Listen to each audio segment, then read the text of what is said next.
അപ്പോൾ നിങ്ങൾ ഇതുവരെ കണ്ടിട്ടുള്ളത് എന്താ പറയാ പാഴ്വസ്തുക്കൾ കൊണ്ട് നിർമ്മിച്ച എന്താ പറയാ കരടിയും അതുപോലെ തന്നെ ഹൈനയും ആനയും അതുപോലത്തെ കുഞ്ഞു കുഞ്ഞു ശില്പങ്ങളാണ് നിങ്ങൾ കണ്ടിട്ടുള്ളത്. അപ്പൊ ഇന്ന് നിങ്ങൾ കാണാൻ പോകുന്നത് ഞാൻ കണ്ടില്ലേ സിമെന്റ് കൊണ്ട് ചെയ്ത ഒരു വർക്കാണ്, ഒരു റിലീഫ് വർക്കാണ്. അതായത് 2 മയിലുകൾ എന്താ പറയാ മരക്കൊമ്പിൽ ഇരിക്കുന്ന രീതിക്കാണ് ഈ ഒരു വർക്ക് ചെയ്തിട്ടുള്ളത്.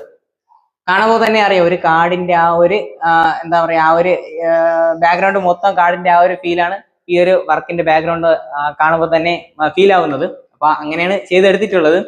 ഇത് ഫുള്ളും മൊത്തത്തിൽ സിമെന്റിലാണ് ചെയ്തിട്ടുള്ളത്. ഈ ഒരു പീലി ആയാലും അതുപോലെ തന്നെ കണ്ടില്ലേ ഈ ഒരു ശിഖരത്തിൽ ഇരിക്കുന്ന രീതിക്കാണ് ഈ ഒരു വർക്ക് ചെയ്തിട്ടുള്ളത്. അപ്പൊ പ്രധാനമായി എടുത്ത് പറയാനുള്ളതെന്ന് വെച്ചാൽ ഇതിന്റെ ഇലകൾ ഫുൾ സിമെന്റിലാണ്, ഫുള്ളും പ്രൊജക്റ്റ് ചെയ്ത് നിൽക്കുന്ന രീതിക്കാണ് ഈ ഒരു ഇലകളെല്ലാം ഞങ്ങൾ ചെയ്തിട്ടുള്ളത്.